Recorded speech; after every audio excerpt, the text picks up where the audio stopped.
Buenas tardes.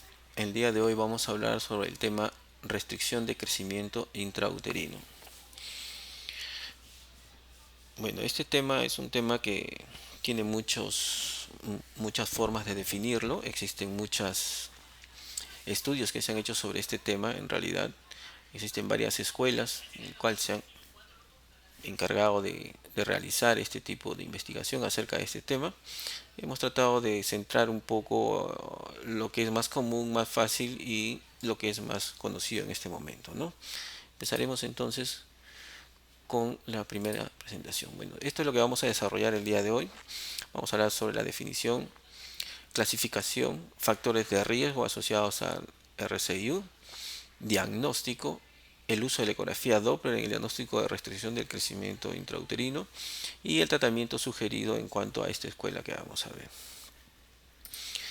Como definición, bueno, la definición de restricción del crecimiento intrauterino se define a la condición por la cual un feto no expresa o desarrolla su potencial genético de crecimiento.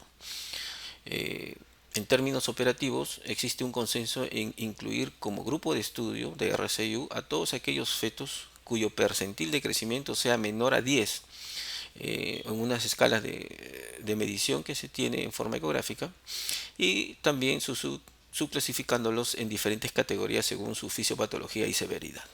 Vamos a ver de qué se trata esto, vamos a explicar un poco mejor con esta gráfica, ¿no? Entonces, es la incapacidad del feto para alcanzar su máximo potencial genético a partir de una determinada edad gestacional. ¿Esto qué quiere decir? Que normalmente todos los seres humanos, en este caso en estadio de feto, tienen una carga genética determinada para desarrollar una ganancia de peso de acuerdo a los genes y en relación a sus padres. Por ejemplo, nosotros podemos tener padres que miden 1,80 m frente a otros padres que miden 1,50 m. Definitivamente el potencial genético de los primeros va a ser un crecimiento mucho mayor, un feto mucho más grande en comparación al feto de los padres de 1,50 m, donde esperamos tener un feto de menor peso.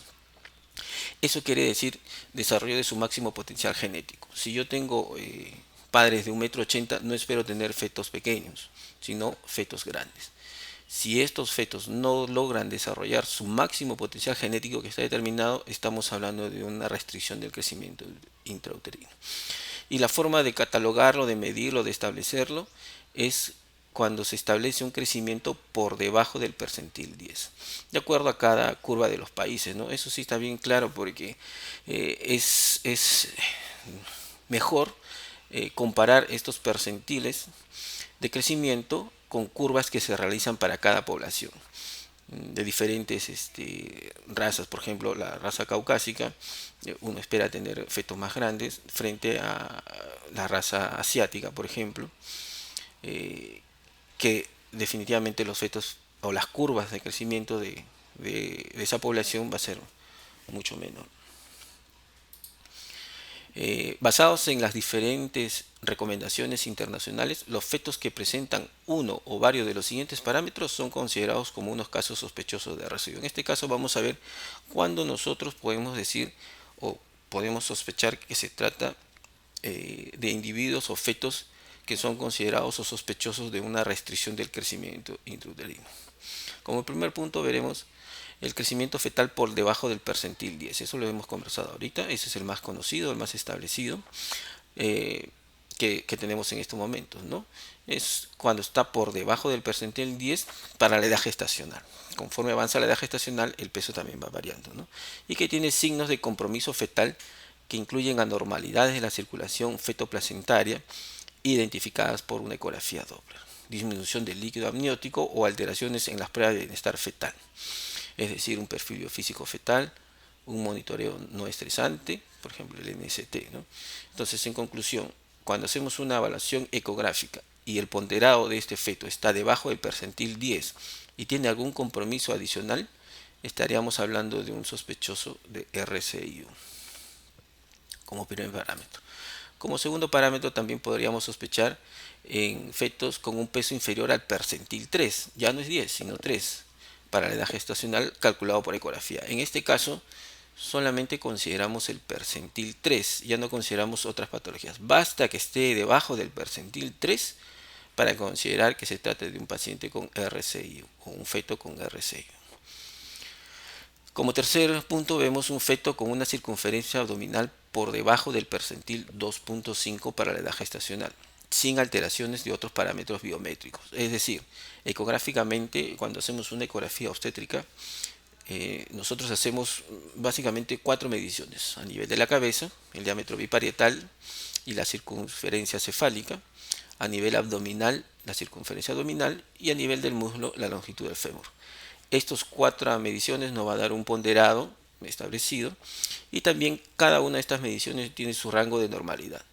Si tenemos una medida de la cabeza, tanto el diámetro biparietal como la circunferencia cefálica, y una longitud de fémur dentro de los percentiles normales, y la circunferencia abdominal está debajo del percentil 2.5, estamos hablando también de un feto sospechoso de restricción del crecimiento intrauterino.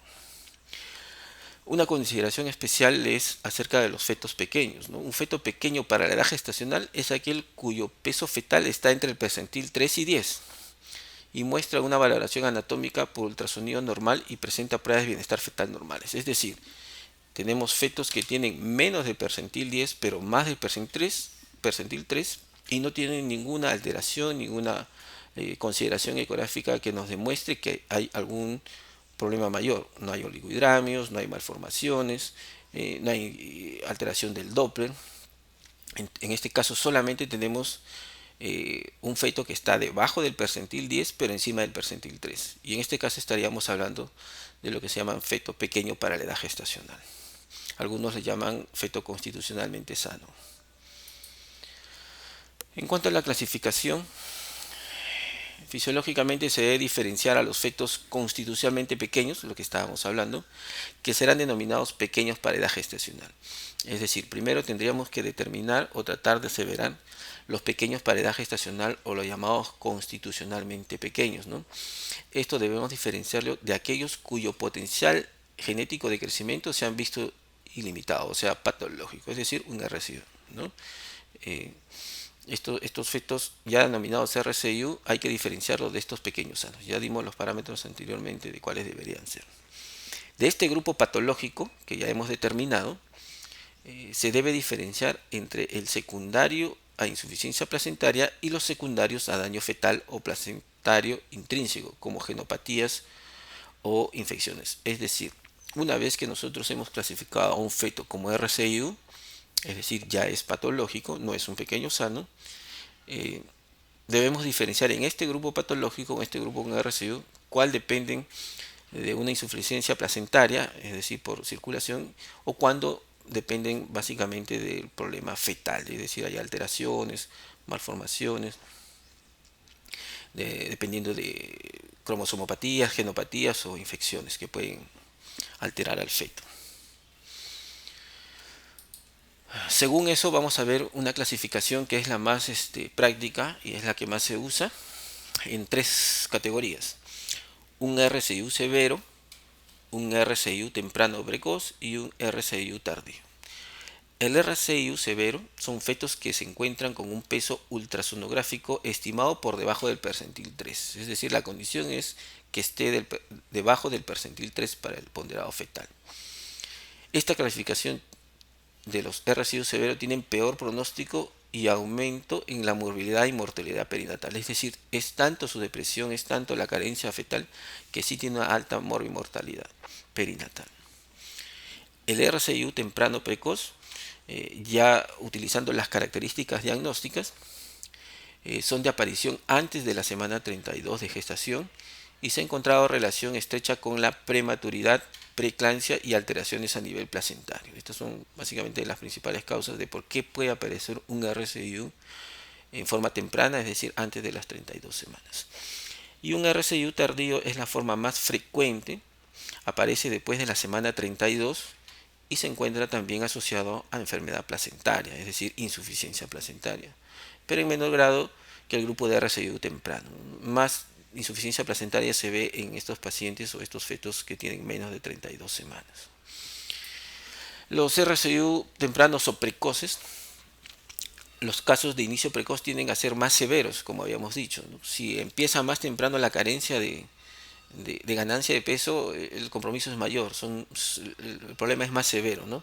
Representan un 20 a 30% de las RCIU, se asocian a preeclampsia, como habíamos dicho, hasta en un 50%, y su morbilidad y mortalidad perinatal es alta, dado la prematurez asociada. Es decir, como tenemos fetos menos de 32 semanas y es imperativo o necesario terminar la gestación por alto riesgo de óbito fetal o muerte fetal intraútero, debemos terminar la gestación y por ende estamos terminando la gestación frente a un feto prematuro o inmaduro. Y esa es una causa principal de mortalidad perinatal, ¿no? En este caso de los precoces destacan dos principales causas. Una que se agrupa en infecciones, anomalías cromosómicas o genéticas, como factores patológicos intrínsecos del feto, es decir, son propias del feto, hay alteraciones ya propias del feto que hace que este feto no crezca, y otra que es diferente, la otra causa es la secundaria e insuficiencia placentaria, ¿no? Es una insuficiencia placentaria severa, de tal manera que no hay una buena irrigación hacia el feto, porque la placenta es insuficiente y no permite su crecimiento. En estos casos, el Doppler umbilical presenta muy buena sensibilidad, siendo útil para su diagnóstico y monitorización. Esto del Doppler lo vamos a ver más adelante. La otra clasificación que habíamos hablado es los tardíos, el RCIU de aparición tardía, ¿no? Son de más de 32 semanas y en especial en los fetos a término, es decir, puede aparecer en fetos que ya tienen más de 37 semanas. Representan el 70-80% de las RCIU. Su asociación con preeclampsia es baja, no es mucho. Generalmente la preeclampsia se asocia más a los precoces, ¿no? Tiene habitualmente su origen en una insuficiencia placentaria leve y en este subgrupo el Doppler umbilical tiene una sensibilidad baja y habitualmente es normal. Este es un poco más difícil de ver, de diagnosticar, porque podemos tener un Doppler normal. Básicamente acá nos referimos a este diagnóstico en cuanto a la ganancia de peso, es decir, hacemos una ecografía a un feto que tiene más de 32 semanas, encontramos debajo del percentil 10 y a veces no está alterado el Doppler, ¿no? Generalmente está asociado a insuficiencia placentaria leve. Están asociados a mayor morbilidad, en especial metabólica y neurológica en la vida adulta y pueden pasar clínicamente desapercibidos, ¿no? Es otra consideración a tener en este tipo de RCIU tardíos. En este recuadro vamos a ver una comparación de esta clasificación entre los diagnósticos de RCIU precoz y RCIU tardío, es decir, una especie de resumen. El problema en el diagnóstico de RCIU es el manejo. O sea, ¿qué problema tenemos en el RCIU precoz? El manejo por la prematuridad, como habíamos hablado. Y en el tardío, más que todo, es el diagnóstico. Muchas veces pasan desapercibidos. En el RCIU precoz hay un alto grado de insuficiencia placentaria. En el RCIU tardío hay un bajo grado de insuficiencia placentaria. La insuficiencia placentaria está asociada bastante al RCIU precoz. En el RCIU precoz hay hipoxia franca, adaptación cardiovascular sistémica. Se produce una adaptación del feto frente a esta hipoxia que presenta, alterando todo el sistema cardiovascular. En cuanto al RCIU tardío, esta hipoxia es moderada y hay una adaptación cardiovascular central.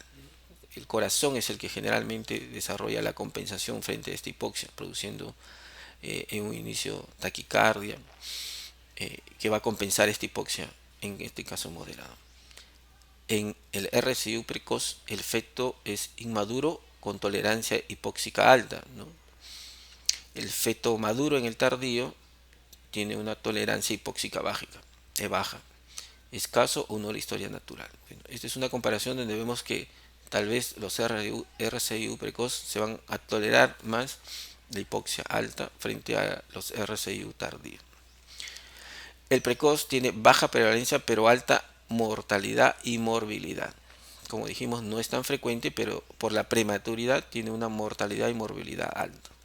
En cambio, el RCIU tardío tiene baja mortalidad, pero es una causa mayor de muerte fetal intraútero y alta morbilidad neurológica de alta prevalencia, ¿no? Este es de baja prevalencia, el tardío es de alta prevalencia. hay alto riesgo de muerte fetal intraútero. Esta clasificación es otro tipo de clasificación donde se utiliza la ecografía Doppler para determinar los tipos. En este caso, ya con un RCIO establecido, vamos a tener una clasificación de 4 tipos en función al Doppler. Vamos a hacer una pequeña descripción de cada uno de ellos porque esto también va a marcar el parámetro para el tratamiento. El Doppler tipo 1, es decir, a un feto con RCIO y que se le realiza el Doppler, vamos a encontrar un ponderado fetal menos del percentil 3. Hay una relación cerebro-placentaria menos del percentil 5.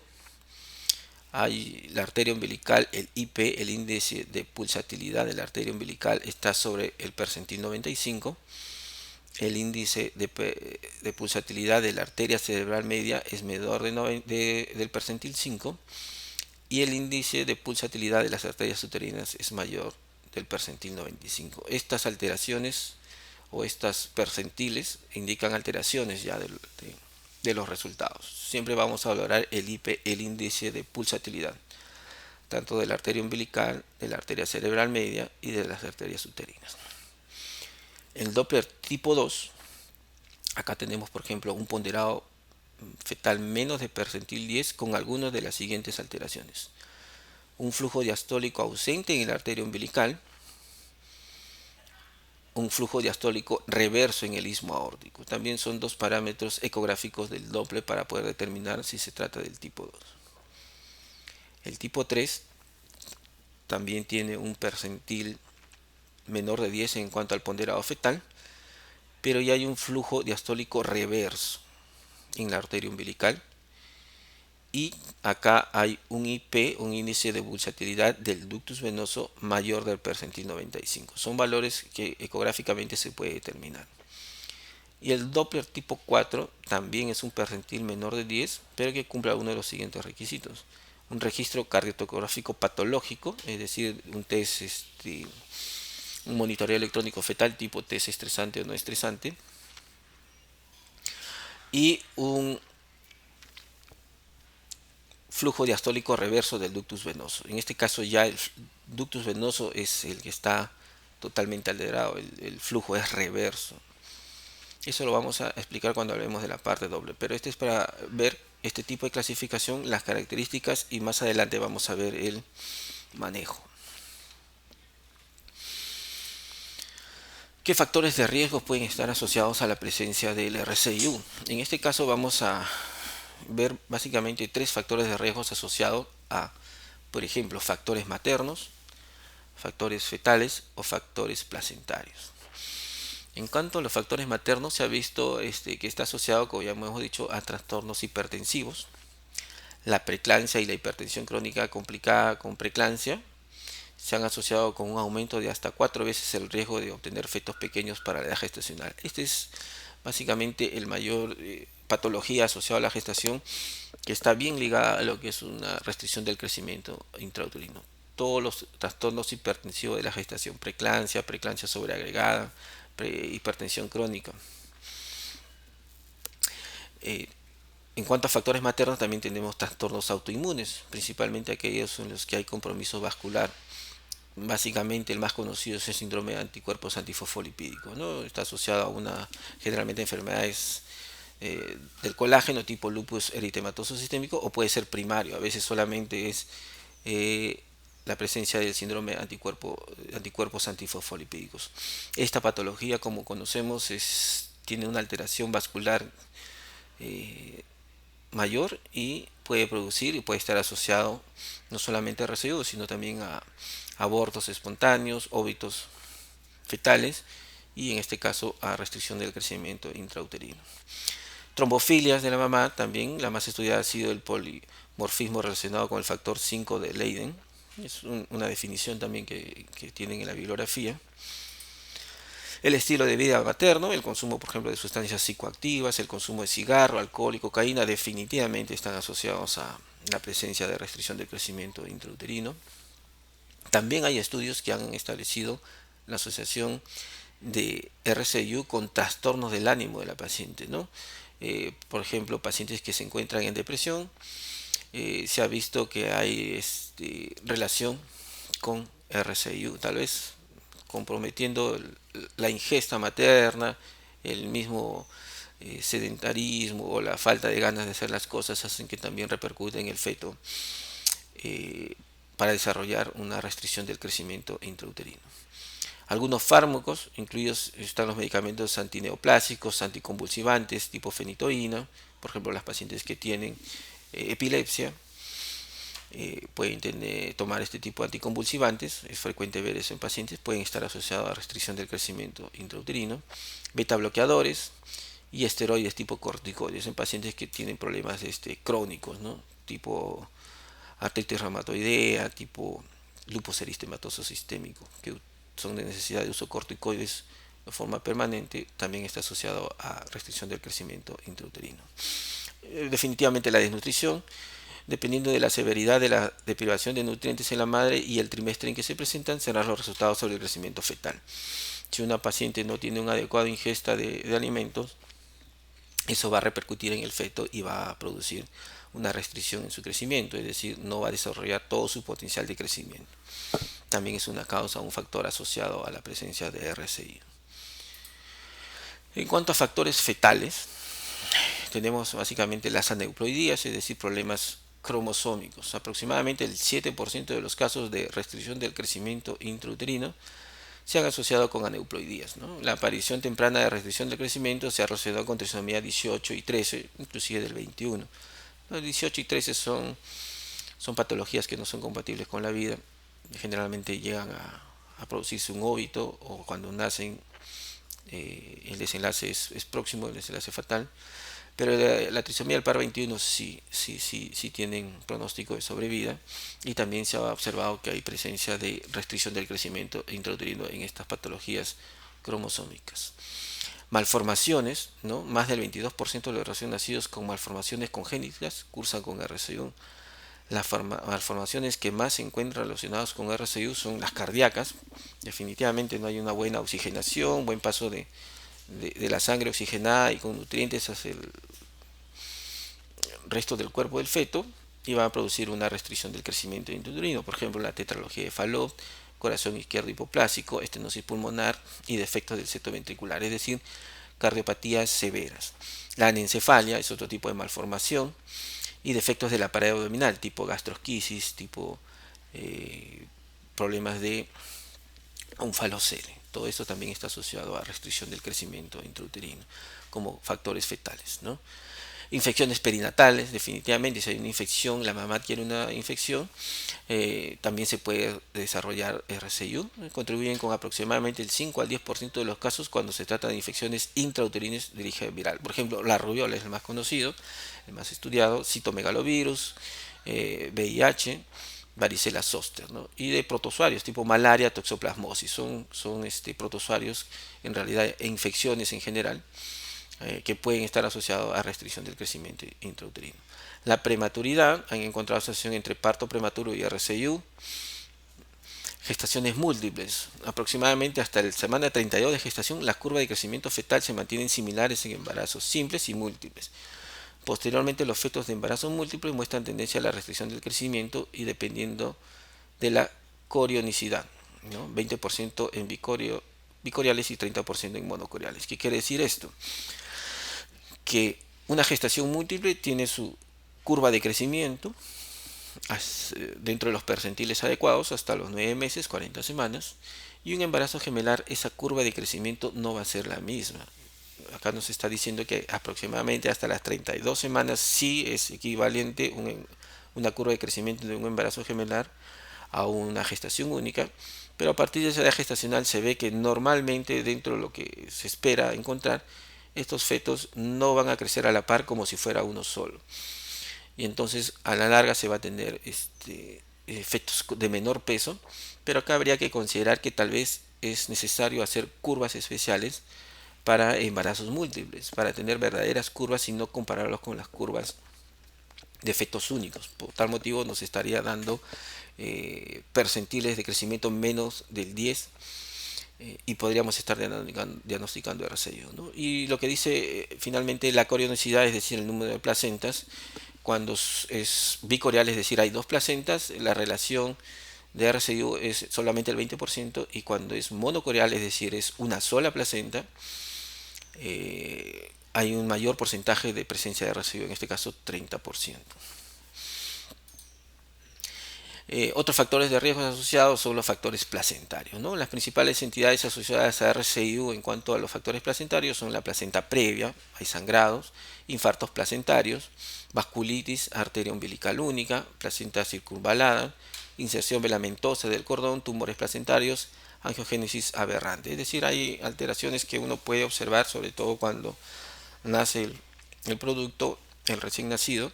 Nosotros tenemos que ese tipo de placenta mandarlo al estudio patológico, de anatomía patológico, para ver qué alteraciones pudo haber, en este caso, si hubo algún factor placentario que determinó que se desarrolle una restricción del crecimiento intrauterino. También se ha visto estos factores asociados a RCI.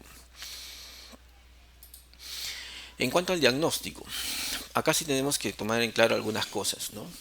Un elemento fundamental para formular el diagnóstico de RCIO es el cálculo adecuado de la edad gestacional. Definitivamente, para yo poder decir que un feto no está creciendo lo adecuado, yo tengo que tener la seguridad de la edad gestacional al momento que estoy evaluando.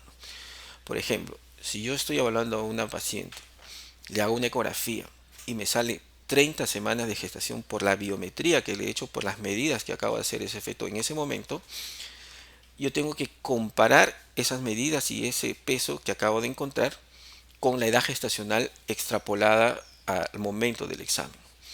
Y eso va a ser en función a un cálculo de una edad, un cálculo adecuado de la edad gestacional. Eh, ¿Cómo podemos nosotros tener claro y seguro de la edad gestacional de una paciente? Definitivamente el primer parámetro para considerar es la fecha de última regla, y eso hay que tenerlo bien claro. Nosotros tenemos que tener la seguridad que la paciente nos dice una fecha de última regla confiable. ¿Qué quiere decir esto? Que ella no sea irregular, que no haya utilizado métodos anticonceptivos hormonales que hayan alterado su ciclo menstrual, que tenga una seguridad en cuanto al inicio de su fecha de última regla, que no haya estado dando de lactar. Hay pacientes que dan de lactar y salen embarazadas, tienen reglas irregulares. Entonces, cuando tenemos nosotros un paciente que dice que no está seguro de su fecha de última regla, tenemos que tener una mayor seguridad con otro tipo de exámenes. Si ella nos asegura y nosotros corroboramos que tiene una fecha de última regla confiable, entonces tendremos la seguridad de que con esa fecha de última regla confiable tenemos para extrapolar la edad gestacional sin ningún problema. Si no está seguro de la fecha de última regla, entonces tomamos como parámetro para el diagnóstico y para determinar la edad gestacional la primera ecografía que se ha realizado la paciente. Esta ecografía sería ideal que se realice en el primer trimestre, sobre todo entre las 7 y 9 semanas de gestación, que es el mejor momento para hacer una medición de la longitud corononalga del embrión, de tal manera que yo, al tener esa longitud corononalga en una gestación, en un embrión de 7 a 9 semanas, la posibilidad de error está en más o menos 3 días en cuanto a determinar la edad gestacional. Si no tengo una ecografía de esa edad gestacional, la primera que se haya tomado, ya sea de 6 o después la de 10, 12 semanas. Lo ideal sería tener una primera ecografía, y esa primera ecografía en el primer trimestre, y esa ecografía del primer trimestre entre las 7 y 9 semanas de gestación. Con esos dos parámetros yo podría establecer si el cálculo adecuado de la edad gestacional. Si es que a la larga no tengo ninguna ecografía, no tengo una fecha de última regla confiable, es una paciente que no se ha controlado y me llega en el tercer trimestre, definitivamente la probabilidad de yo diagnosticar RCIU, la probabilidad de diagnosticar o no diagnosticar, va a ser alterada, ¿no? Puede ser que yo esté subdiagnosticando o sobrediagnosticando RCIU. Pero todo eso va a depender de determinar en forma adecuada la edad gestacional. Una vez establecida la edad gestacional, eso ya no va a cambiar conforme avanza la gestación. Si la ecografía que yo le estoy haciendo en este momento me da menos tiempo en comparación a la edad gestacional que le calculé, estoy hablando ya de una restricción del crecimiento intrauterino, siempre y cuando cumpla los parámetros que habíamos hablado en un inicio, ¿no? Otra forma de determinar o de hacer el diagnóstico de RCIU es con el examen clínico, definitivamente, pero esto no tiene mucha sensibilidad, ¿no? La altura uterina es una forma indirecta de poder establecer si hay un adecuado crecimiento del feto. Eso se realiza en el control prenatal con la frecuencia que uno determine. Cada vez que la paciente va llegando al control prenatal, ya sea mensual, semanal o cada 15 días, uno va evaluando la altura uterina en función a la edad gestacional, y cuando vemos que una altura uterina está debajo del percentil 10 para la edad gestacional que tiene, estaríamos hablando también de una sospecha de RCIU, ¿no? Pero históricamente es utilizado como un screening, es fácil de utilizar. Sin embargo, su sensibilidad para RCIU es solo del 30%. Eso es claro, es una forma totalmente indirecta, pero que sí nos podría ayudar, ¿no? Su uso masivo se justifica considerando que su costo es muy bajo. Solamente tenemos que hacer una evaluación clínica. Y lo otro es la ecografía de rutina, ¿no? Y se utiliza en conjunto con tablas de crecimiento adecuados para la población estudiadas. En este caso es el estándar de oro para la valoración del peso fetal. La mejor tabla de crecimiento para uso como referencia es la creada con datos locales propios de la población en estudio. Es decir, dentro de lo que ya está establecido para el estudio ecográfico de las pacientes embarazadas, nosotros deberíamos hacer la ecografía genética, la ecografía morfológica, una ecografía Doppler entre las 32 y 34 semanas. En ese lapso uno puede estar viendo ya la tendencia y la curva de crecimiento de la ganancia ponderal de este feto. Y eso nos podría indicar con una edad gestacional confiable y poder diagnosticar la presencia de RCIO. Tenemos entonces, primero para el diagnóstico, tenemos que determinar la edad gestacional con exactitud. Podríamos sospecharlo con una altura uterina que no va de acuerdo a la edad gestacional que se tiene, y comprobarlo definitivamente con una ecografía, ¿no? Una vez establecido un peso fetal estimado bajo del percentil 10, ese es el punto que siempre hay que considerar, es necesario diferenciar entre pequeño sano, denominado pequeño para la edad gestacional, y de uno patológico, denominado restricción del crecimiento intrauterino. Como habíamos dicho en un inicio, ecográficamente yo tengo un feto que tiene menos del percentil 10, debo determinar si se trata de un RCIO o simplemente es un pequeño sano, es decir, constitucionalmente es así, está debajo de los percentiles 10, pero no tiene ninguna patología. El primer paso es descartar patología intrínseca fetal o placentaria mediante una valoración anatómica detallada. En la ecografía yo puedo ver si tiene alguna alteración, alguna malformación que me haga sospechar que por patologías o trastornos propios del feto puede haber una limitación en su crecimiento, ¿no? O también, en este caso, placentario. Esta valoración anatómica detallada del feto debe realizarse también incluyendo la evaluación acuciosa del corazón fetal, porque es una de las causas, como habíamos visto también, del desarrollo de RCU, ¿no? Una revisión del estudio de resultados de ecografía entre las 11 y 14 semanas, que es la ecografía genética, incluyendo el aspecto de la placenta, ¿no? Si tenemos nosotros una ecografía entre las 11 y 14 semanas, vamos a tener también la seguridad de cómo va a ir yendo ese crecimiento, porque estamos en una ecografía del primer trimestre. En casos severos se debe descartar etiología infecciosa, ¿no? Básicamente estudiando rubiola, toxoplasma, citomegalovirus. Se debe considerar un estudio cromosómico, en especial cuando el tamizaje para aneuploidías que se realiza entre 11 y 14 semanas es sospechoso. Ese es en cuanto ya para ver la causa, ¿no?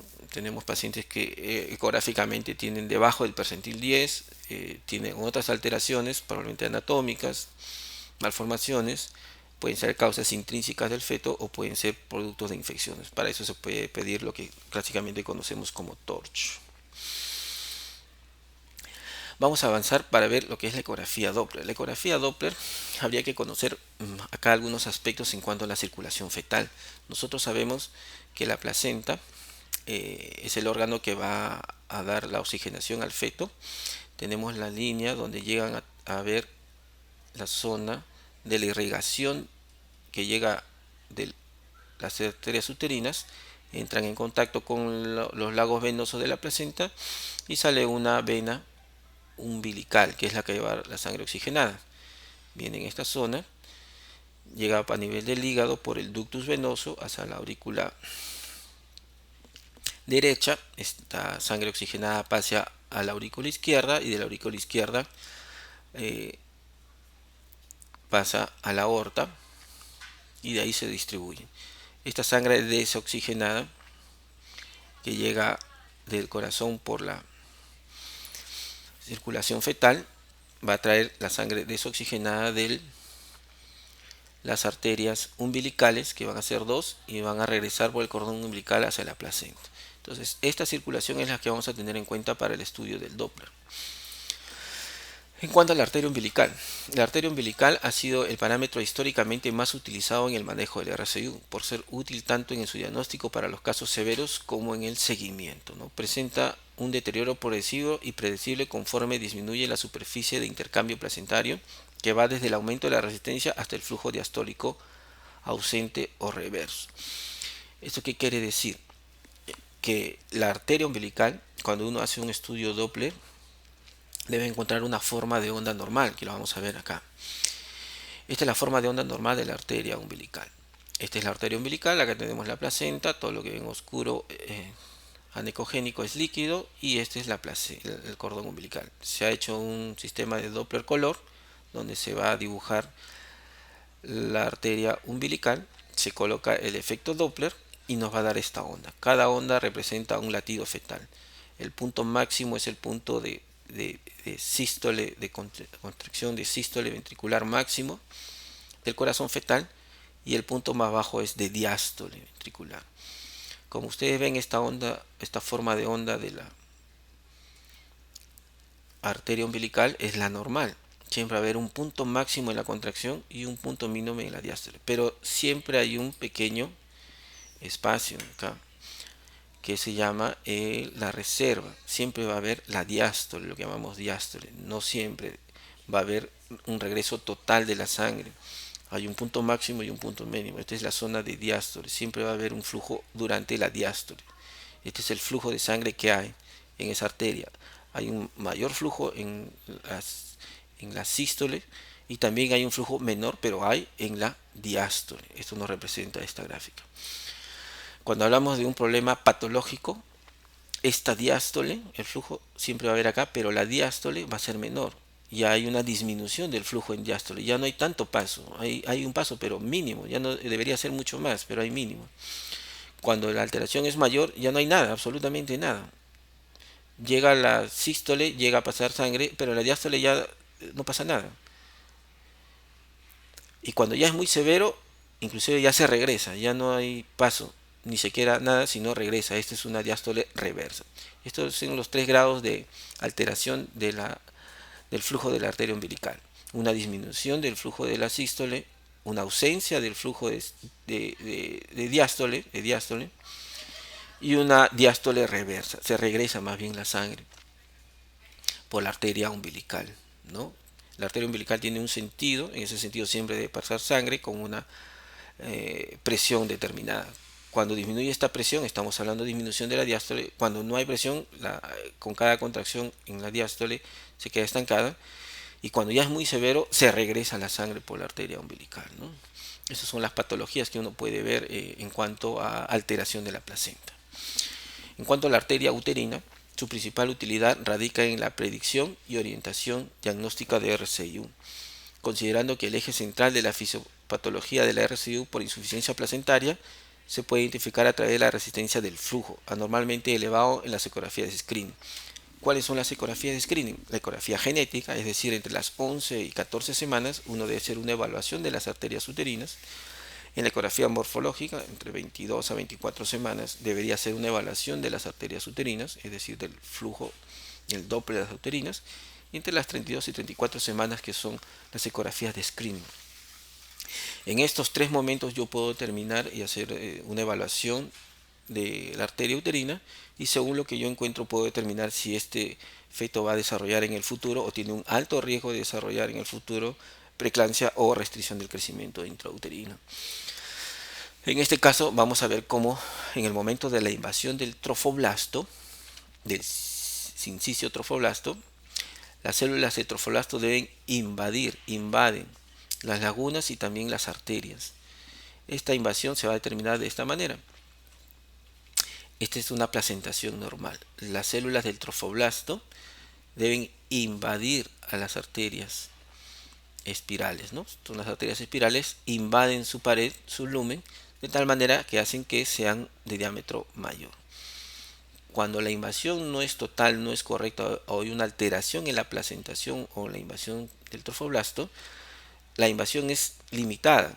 Al ser limitada, este vaso va a seguir de calibre disminuido. Entonces, cuando sucede esto en una placentación anormal, la resistencia que hay en esta arteria es mucho mayor. ¿Por qué? Porque tiene un lumen, un diámetro o una luz mucho más pequeña que comparado cuando normalmente debería suceder. Es decir, acá al haber invasión del trofoblasto, el diámetro de la arteria crece y hay mayor flujo de sangre que viene acá de la madre. Como no hay mucha resistencia, es mucho mayor el diámetro, el flujo de sangre es mucho mayor, pero cuando no hay una buena invasión del trofoblasto hacia las arterias, el flujo de sangre es menor porque el vaso es mucho más pequeño, ¿no? Y esto está asociado muchas veces a preeclampsia y RCU. Y esto es lo que nosotros podemos evaluar a nivel de las arterias uterinas, el flujo Doppler. Es decir, en una placentación normal, el flujo Doppler debe encontrar una resistencia disminuida porque hay buen paso de sangre. En una placentación anormal, cuando hay una buena implantación y hay riesgo de RCU, lo que vamos a encontrar en la arteria uterina del Doppler es una resistencia aumentada. Hay mucha resistencia porque no ha habido buena placentación. Y eso se refiere a lo que es la evaluación de la flujometría de la arteria uterina, ¿no? El otro parámetro en cuanto a la ecografía Doppler es la arteria cerebral media y la relación cerebro-placentaria. Es decir, también podemos evaluar el flujo de sangre a nivel de la arteria cerebral media, es decir, de la arteria que está a nivel cerebral fetal, que es la que continúa de la carótida. Lo podemos evaluar y nos va a permitir identificar el fenómeno de redistribución de flujos ante la hipoxia fetal, objetivando vasodilatación del territorio cerebral. Normalmente en el cerebro tiene una tensión normal, una presión normal de flujo en esa zona cerebral, y cuando por efecto de una alteración de la placenta no hay una buena oxigenación, hay una hipoxia fetal, lo que va a hacer el feto en forma de compensar es la necesidad de que llegue más sangre oxigenada al cerebro, y lo que hace es dilatar sus arterias. Es lo que llamamos nosotros la vasodilatación compensatoria frente a una hipoxia cerebral. Y eso lo podemos observar nosotros en la evaluación Doppler. Entonces, un feto que tiene una vasodilatación, una menor tensión a nivel de la arteria cerebral media, estamos hablando de que hay una vasodilatación compensatoria por hipoxia, ¿no? Es de gran valor en el manejo de la restricción del crecimiento intrauterino tardía. Identifica fetos con resultados perinatales adversos con incremento del riesgo de cesárea de urgencia. Si yo tengo una paciente que tiene ya alteración de la arteria cerebral media, es decir, no solamente el umbilical, sino ya está alterando la cerebral media, incluso hay una alteración en la relación cerebro-placentaria, muchas veces debe terminar en cesárea. No. Su valoración se puede interpretar de manera aislada como índices de resistencia menores del percentil 5 para la edad gestacional o en combinación con arteria umbilical en el denominado índice cerebroplacentario, ¿no? Este último mejora la sensibilidad considerando que el proceso de aumento de resistencia umbilical y vasodilatación son continuos. Eso lo vemos acá. Normalmente la arteria umbilical debe tener menor resistencia que la arteria cerebral media. Eso es lo normal. Cuando esta relación se invierte, se define la redistribución de flujo, ¿no? El índice cerebro dividido entre el umbilical siempre debe ser mayor de 1. Eso es lo normal, ¿no? Cuando el índice del cerebro es menor que la umbilical, tenemos un valor menor de 1 y estamos hablando de una redistribución de flujos. Vamos a verlo en esta gráfica. Lo normal es que haya a nivel umbilical una baja resistencia, por eso hay diástole, y en la cerebral media una alta resistencia. Esto es lo normal. Pero si yo ecográficamente en una redistribución de flujo encuentro lo contrario, es decir, a nivel umbilical encuentro una disminución de la resistencia, un aumento de la resistencia, no hay paso de sangre como habíamos dicho, y en cambio en el cerebro si hay un aumento del paso de sangre, hay menos resistencia, contrario a lo que normalmente se ve en una persona normal, estamos hablando de una inversión, redistribución de flujo, ¿no? Inversión o redistribución de flujo. Sucedió lo contrario, eso es patológico. Y eso se ve ya en RCI más avanzado, cuando hay alteración del Doppler, ¿no? También se puede hablar de los flujos venosos. El ductus venoso es una buena forma de evaluar la disfunción cardíaca derecha asociada a hipoxia y acidemia durante la contracción atrial, donde el flujo anterógrado de la onda A puede verse progresivamente comprometida hasta llegar a cero o reverso. Igual, el ductus venoso es una arteria, como habíamos dicho, que une la umbilical con la aurícula derecha y, y cuando el flujo es normal, hay una resistencia adecuada. Cuando hay mayor resistencia al paso, casi ya no hay paso de sangre. Inclusive cuando es mucha la resistencia, el flujo es reverso, o sea, regresa la sangre a través de esa arteria. El otro parámetro es el istmo aórtico. Normalmente el istmo aórtico tiene un flujo anterógrado hacia adelante. En la medida que disminuye la resistencia en territorio cerebral, es decir, hay vasodilatación compensatorio, y aumenta la resistencia en el territorio placentario, puede aparecer un flujo reverso, es decir, cuando es patológico ya es reverso en diástolo, lo que ha sido asociado con mal resultado perinatal. También son dos parámetros que no es muy frecuente, pero también se tiene en consideración para el diagnóstico y pronóstico de fetos con RCI. Y en cuanto al tratamiento, como habíamos dicho, dependiendo del tipo, es decir, tipo 1, 2, 3 o 4 en valoración Doppler, es que vamos nosotros a determinar el fin de la gestación. ¿Qué vamos a hacer? Cuando es tipo 1 debemos hacer una vigilancia por semana, un parto sobre las 37 semanas. La vigilancia semanal quiere decir ecográfico, mientras siga igual y no haya mayor alteración de esto, podemos llegarla hasta las 37 semanas y terminar el parto, ¿no? Considerar el riesgo de registro patológico en trabajo de parto. Eso hay que hacerlo para un monitoreo intraparto. El tipo 2 hay una vigilancia bisemanal y el parto debe ser sobre las 34 semanas, ¿no? En este caso se consideraría cesárea electiva. En este caso es tratar de llegar solo hasta las 34 semanas. En el tipo 3 hay alto riesgo de muerte fetal intraútero, la vigilancia que debe ser cada 24 a 28 horas y el parto tratar de llevarlo hasta las 30 semanas y definitivamente por cesárea. En el tipo 4, las desaceleraciones espontáneas pueden justificar cesárea de emergencia. En este caso casi siempre es una cesárea de emergencia. Viabilidad ausente, variabilidad ausente o ductus venoso reverso, lo que habíamos hablado en una evaluación del Doppler de la arteria del ductus venoso. En este caso el parto debe ser por cesárea sobre las 26 semanas, ¿no? Con corticoides completados. Definitivamente el tipo 4 es el más severo y sería suficiente llegar a las 26 semanas porque el riesgo de muerte fetal intraútero también es alto. La vigilancia es mucho más estricta. Este es en cuanto al tratamiento. Y acá podemos ver un flujograma de lo que acabamos de hablar. Si hay una sospecha clínica con factores de riesgo de RCIU, tenemos que hacer una valoración ecográfica del peso fetal.